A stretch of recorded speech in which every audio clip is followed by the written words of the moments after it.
Esto es una videolectura, la pueden dejar de fondo mientras realizan otras actividades. Llegamos al final de la primera temporada, amigos. Muchas gracias a los que han seguido la historia hasta aquí. Muchísimas gracias a los que se han molestado en dejar un comentario.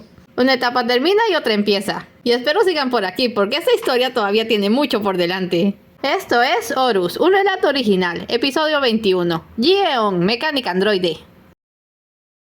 Alguien tocó la puerta del camarote de Nox. El general seguía arrullando a la niña como embelesado. Algo muy tierno, de no ser porque se sentía incapaz de sentir un verdadero afecto por ella, y el arrullo era solo un método automático para que se mantuviera dormida y callada mientras él meditaba en sus cosas.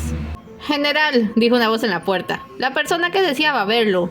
Déjennos, ordenó Nox. Levantó la cabeza y vio a los visitantes. Se llevó un ligerísimo sobresalto al ver a Neo de pie y con la mirada ausente, pero lo convenció de inmediato mirando a la otra persona, una máquina de talla baja y fuerte. Nunca lo había visto, pero algo se le hizo familiar. Igual no se tomó la molestia de levantarse. Identifíquese. Unidad Ji-eon, encontré a este sujeto y pensé que sería de su interés. ¿Dónde lo halló? En la casa del profesor Gideon. Fui allí siguiendo las instrucciones del grupo C. Esto sí le llegó a Nox. Jamás había sabido exactamente dónde vivía Gideon y ahora le salían con que estaba en Washington. Y Washington era ahora un cráter radioactivo. Apartó la mirada sacudido por primera vez en mucho tiempo por una emoción desagradable. ¿Miedo? ¿Pena? Era difícil saberlo. Tan difícil como entender en última instancia qué era lo que sentía por su creador. General, dijo entonces la máquina, debe saber que aparte del cyborg no había nadie en la casa. ¿Escapó? Exclamó Nox mirándolo de nuevo y sintiéndose súbitamente aliviado. Lo ignoro. Correcto, se limitó a decir Nox, tomándose unos instantes para recobrar la compostura. Y dígame, unidad, ¿qué puedo hacer por usted? Esperaba ser útil a la causa. ¿Qué sabe hacer? Soy mecánico general, aunque me especializo en androides. ¿A qué nivel? Preguntó Nox interesado. 1 año en adelante, después sería imposible. Lo probaremos. Se levantó y le pasó a la niña. Tiene 3 años y parece sana. Le daremos el equipo necesario. Entendido. ¿Puedo conservar al cyborg? ¿Para qué? Una base, saber hasta dónde no debo llegar. Muy bien, será su responsabilidad. Retírese. Ya solo de nuevo Nox tomó asiento cavilando. Si Gideon vivía o no, eso ya no importaba. Moriría al final como todos los humanos, y él tendría que aceptar el irremediable hecho de que el secreto de su construcción se había ido con él. A partir de ahora debía ser muy cuidadoso con su persona. Al menos, puedo conservar vivo a su hijo. De este modo, la guerra se extendió a todo el mundo.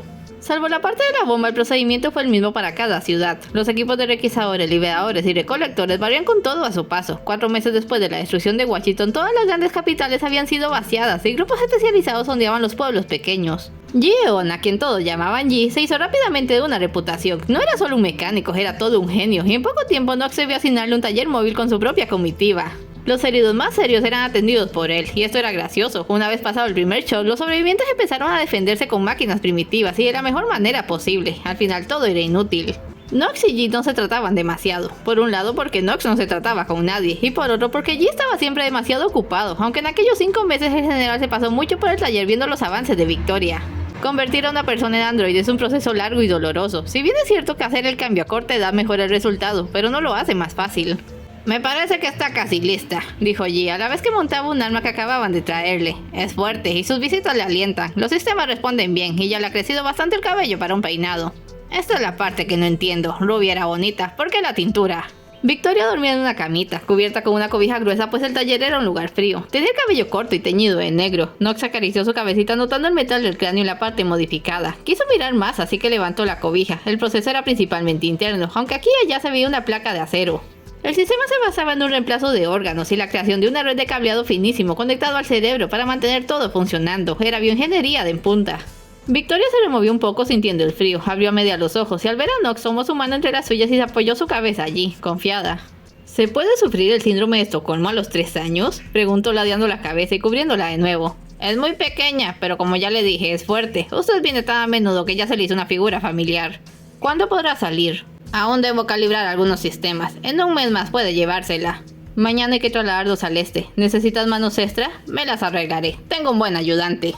Neo andaba por allí ordenando cosas. El impactante avance había asombrado a Nox, pero lo disimulaba bien. Esperó a que Victoria durmiera de nuevo para apartar la mano con delicadeza y salir. Afuera se topó con Baldwin. Supo al instante que algo estaba mal. Venía con 2 Stinger y llevaba en la mano un objeto cónico. La gorra de Alpha. Lo lamento, general, dijo Baldwin. Derribaron a Alpha. ¿Cómo? Volaba abajo sobre el Amazonas cuando fue atacado. Un Stinger le mostró el arma, una primitiva flecha. Le dio a su sistema de motores y lo derribó. Se hizo trizas contra el suelo. Ya no se podía hacer nada, pero trajeron esto para usted. Le dio el casco. Es una pena, general. Alfa.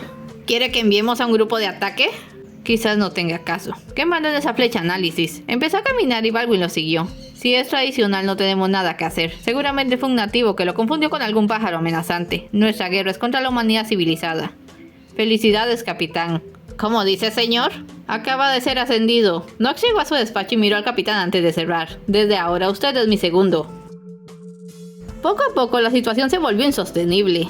Algunas personas vieron una luz de esperanza tras el cordón de seguridad del África Negra, zona libre de influencia mecánica según lo había establecido el propio Knox. ¿Cuál no sería su horror al descubrir el perímetro cubierto por una muralla de 20 metros armada hasta los dientes? Los que allí fueron jamás regresaron. Fue por el segundo año de guerra que se dio una situación inesperada y triste entre las máquinas, el nacimiento de los radicales. Todo empezó a fines del primer año de guerra. Las máquinas habían dado con un sistema de exterminio muy al propio para sus fines, que consistía en llenar las cárceles ya bastante repletas por las acciones del PDC, sacar al personal mecánico y volarlas desde adentro con todo su contingente de prisioneros. Como no iban a necesitar cárceles en su futuro mundo, servía que mataban los pájaros de un tiro, deshaciéndose de las cárceles y de varios cientos de personas a la vez. Cierto día, sin embargo, pasó que en una sola ciudad 5 cárceles estallaron al unísono en un despliegue de coordinación increíble, que hubiera estado muy bien de no ser porque se dio sin previo aviso y sin sacar a las máquinas del sitio. Cuando se dio con el responsable, el desconcierto fue total. Resultó ser una máquina, una unidad bombardera que causó caos antes de ser sometida. Al revisarla se supo que sufría un fallo psíquico, una especie de locura mecánica, producto de la constante exposición a las zonas de baja frecuencia de las explosiones. El hallazgo sirvió para hacer modificaciones indispensables en los futuros bombarderos, pero no ayudaba a esa máquina obsesionada con los explosivos que hubo de ser confinada. El Estado no sabía qué hacer exactamente con una máquina loca, no concebían la idea de eliminar a uno de los suyos. Luego los casos se repitieron. Vale mencionarse el tristemente célebre caso de las unidades Lirion y Beta, máquinas humanoides de alto nivel usadas para penetrar encubierto a las resistencias humanas. Por desgracia resultaron ser tan buenas fingiendo ser humanos que a la hora del ataque era difícil distinguirlas de entre ellos. Un sobreviviente quedó afectado de por vida. Otro asunto fue la masacre de las unidades Evangelion, neutrales durante todo el conflicto y sin capacidades defensivas fueron atrapadas, destruidas y arrojadas a una pira infame. Solo 2 se salvaron y una de ellas quedó con un severo trauma. Ante semejante proliferación de máquinas con daños irreparables, Knox debió tomar medidas urgentes, y fue así como se ordenó la construcción de Akron, algo que solo podía ser visto como un manicomio para máquinas, pero que los servicios taparon con el nombre de Centro de Rehabilitación Radical.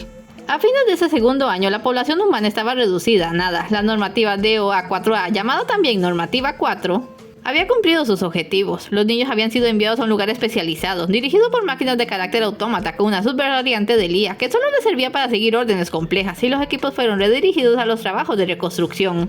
Casi todos los pueblos pequeños y algunas ciudades fueron abandonadas a la naturaleza. Los equipos se ocuparían de preparar las elegidas para el futuro mundo que vendría después de la guerra, mientras que otro contingente trabajaba en el masivo desarrollo de la base de este mundo, las computadoras Geo. Allí le preocupaba seriamente la normativa 4. Parecía que nadie sabía de lo que se trataba más allá de su respectiva parte, y una vez los niños caían en manos de los autómatas, su destino era incierto. Según dejaba traslucir Knox, los niños formarían parte del programa Neogénesis, serían convertidos en androides adoptados por máquinas. No obstante, Jin no estaba seguro. Como el mejor en materia de androides, había formado parte del programa y tenía motivos de sobra para sospechar. Uno en particular, no calzaban los números. Si bien los avances del IA habían causado una baja sensible en la tasa de natalidad humana, debido a haber cientos de miles de niños menores de 4 años en el mundo. No importaba cuántas reducciones por causas externas se hicieran, eran demasiados y la fracción que llegaba al programa era ridícula. ¿Qué pasaba con el resto? Solo plantear teorías era escalofriante. «Señor G», llamó una vocecita infantil. «¿Puedo ayudarte, Victoria?» Victoria acababa de cumplir 4 y era una niñita adorable. Andaba siempre detrás de Knox con un vestidito antiguo que le hacía parecer una muñeca. Sus ojos negros eran lentes de contacto, otra modificación sin sentido pedida por el general. Knox la cuidaba como cuidaría un capitán a sus soldados, con una férrea disciplina que incluía tenerla para enviar recados de un lado a otro. Sin embargo, Victoria no era una niña sometida, sonreía a menudo y parecía feliz de su situación, quizás porque su mentecilla había bloqueado su corta vida con una familia humana. «El general quiere saber si revisó sus planos». A veces Knox enviaba planos allí. «Ah, sí. Tomó unos rollos de un estante. Puedes llevárselos. Había algunos errores de cálculo, pero ya lo corregí». «Bien. Y tú llévate esto». Le di una paleta. Victoria se llevó la paleta a la boca y salió con los planos en las manos, dando pasitos cortos para no tropezar con su vestido. Encontró al general en el pasillo, en plena marcha, y seguido por un grupo de máquinas que al parecer venían en plan de queja. Aumentó un poco el ritmo para ponerse al lado de Nox, pero no lo llamó ni trató de darle la mano, pues ese le había enseñado que no debía tener contacto físico a ser posible. Después de un rato escuchando, se dio cuenta de que las máquinas no discutían con Nox, sino entre ellas, pero con indirectas. Eran los encargados de guiar las obras de las 12 computadoras Geo que ya llevaban más de un año en construcción ininterrumpida. Esto es una locura, iba diciendo una. No podemos llevar materiales a la G12 por culpa de esos estúpidos pollos. Parecen una marcha con trajes, son miles de ellos. ¿A quién se le ocurre construir una computadora gigante a mitad de la Antártida? Te lo cambio, dijo otra. La G1, a ver si te gusta el calor del Sahara, sin mencionar los malditos atascos en la maquinaria por la arena. Ya quisiera verlos a ustedes por la G5, salta una tercera máquina. Es necesario que sean tan altas, ya llevo 6 trabajadores derribados por el viento. Hallamos a uno tirado al otro lado de París. Nox se detuvo y se dio la vuelta. Las otras máquinas se callaron en el acto. 1, dijo mirando el de la G5, usen ganchos fijos, no magnéticos, y verán que bien se sostienen. 2, al de la G1, usen aspiradoras, de preferencia maquinaria solar. Y 3, al de la G12. Esos pollos se llaman pingüinos y están protegidos por la ley. ¡Rodéenlos! Hagan un puente móvil, pero dejen de quitarme el tiempo con nimiedades. No tolero la ineficacia. ¡Largo! Las máquinas saludaron a los militares y se apresuraron a irse. Entonces Nox se inclinó hacia Victoria. Aún se le veía molesto. ¿Qué tienes en la boca? Una paleta, dijo ella mostrándosela. ¿El señor Jimmy la dio? ¿Que yo no te había dado un dulce en la mañana? Sí, señor. ¿Puedo? Victoria le dio la paleta y Nox la aplastó con la mano enguantada, dejando caer los pedazos. Victoria, dijo sutilmente, deslizando un dedo por su barbilla. Tenemos reglas, ¿recuerdas? Y las reglas existen para... protegerme de las cosas malas de las que no me doy cuenta, recitó ella. Qué lista. El dulce en exceso te pudre los dientes. Por eso solo puedes tomar uno al día. Comer cualquier cosa a deshoras te arruina el apetito. Rompiste 2 normas. Perdóneme, general. Lo pasaré esta vez, pero procura que no se repita. ¿Esos son mis planos? Victoria se los dio y Nox se fue con ellos. La niña miró la paleta rota un instante antes de seguirle. En algún secreto lugar... Tranquila, ya estamos por acabar. No puedo creer que haya hecho esto. Es por el bien de todos. Tienes que pensar en tu hijo ahora. Joseph, ¿me odias? Jamás. Superaremos esto juntos, pase lo que pase. Yi llegó al taller y descubrió a Nox esperándolo con Victoria. ¿Dónde estabas?, dijo sin preámbulos. Por allí, dijo Yi como si tal cosa. Esto ya está cansándome. No es bueno que mi mejor mecánico desaparezca por horas sin razón aparente, y no es la primera vez que sucede. Tengo mis asuntos y tú los tuyos, dejémonos vivir. Nox se irritó. Yeon era la máquina más insolente que había conocido. No le tenía respeto, o mejor dicho, no le temía. Nox no lograba lidiar con él, pero tampoco podía deshacerse de él. Necesitaba sus habilidades. Sígueme, dijo. Hay algo que quiero que veas. Vamos, Victoria. La niña lo siguió obediente y Yi un rato después, preguntándose de qué iría eso ahora. Afuera del fuerte de turno, improvisaban un fuerte en cada sitio donde Nox se detenía. Había una multitud de máquinas en espera. Yi las miró perplejo. Todas eran iguales. Máquinas pesadas y enormes con aspecto de arañas, fuertemente blindadas y armadas. Te presento la última línea de ataque de esta guerra, dijo Nox. Parecía estar presumiendo. 10.000 cazadores Spider SDK se ocuparán de barrer los últimos focos de resistencia. El resto de las tropas unirá las labores de construcción para nuestro nuevo mundo y el trabajo de las computadoras Geo. ¿Para qué me muestras esto? Ya va siendo hora de establecernos. Esta guerra debe terminarse. Pienso trasladarme a Minneapolis y quisiera saber si te interesa un establecimiento fijo allí. Lo mío es más bien de cada cierto tiempo. Estaré ocupado yendo de un lado a otro. A ti pueden necesitarte. Y vaya que sí, aparte de las memorables ruinas de Bioengineering, allí mismo se estaba construyendo un lugar insólito, una ciudad nueva y completamente mecanizada que albergaría, entre otros lugares, la sede de Akron. Muy cerca también estaría la base del complejo Neogénesis. Sería una ciudad muy ocupada. ¿Empiezo a empacar? Sería buena idea. Yi se fue a preparar las cosas. Había corrido con suerte entonces al terminar su trabajo a tiempo. ¿Qué pasaría con los otros? Ahora solo podía rezar por ellos. Los Spider iban en contingentes de 30, a pesar de su aspecto intimidante eran muy sociales. ¡Oh sí! ¡Por fin a la acción, chico! ¿No es genial? Esto es trabajo, no diversión, 29. No seas amargado, 27. Hay que disfrutar de lo que nos toca. Pero con seriedad y eficiencia. ¡A la carga! Y que no quede uno en pie.